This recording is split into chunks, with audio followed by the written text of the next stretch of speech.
The number of green companies in Singapore is set to skyrocket by 2030, growing by about a third each year. Experts say up to 70% of these will come from overseas.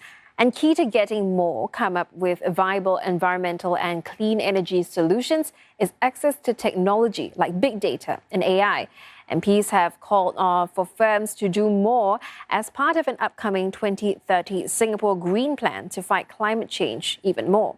In today's SG Pulse, we find out what else will be needed to get firms to jump on the green bandwagon.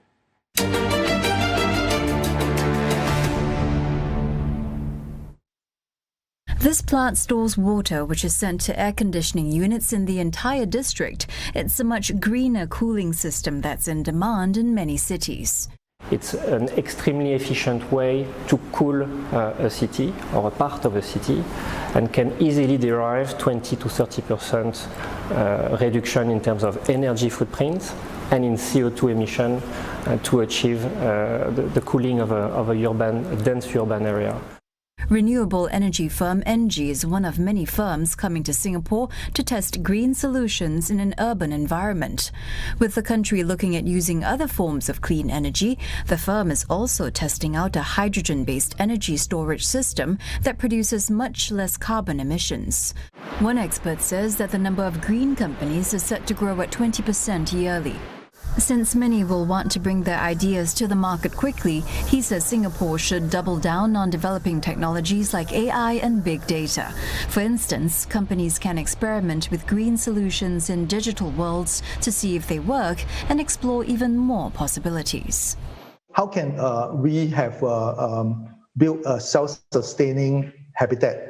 The habitat that able to withstand all kind of weather and temperature, be it underground or even floating in the water, and be able to collect energy and do their own agriculture, farming, aquaculture, all in a self-contained unit. Bringing in more green firms into Singapore will also help other companies go green. As many as 80% are expected to make some sort of effort to be environmentally conscious by 2030. They will be looking for ways to recycle plastics, adopt technologies like solar and water-saving systems, as well as more sustainable materials. But at least one expert says when it comes to such green solutions, the workforce in Singapore is still quite literally green.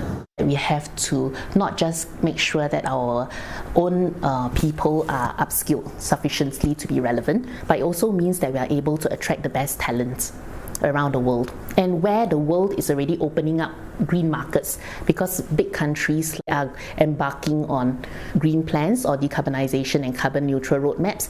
Market watchers foresee more talent with green-related skills coming to Singapore. These will mostly be from countries with similar ambitious plans to fight climate change like the UK and South Korea. Our next SG Pulse story will explain how Singapore can double down even more on its climate change efforts.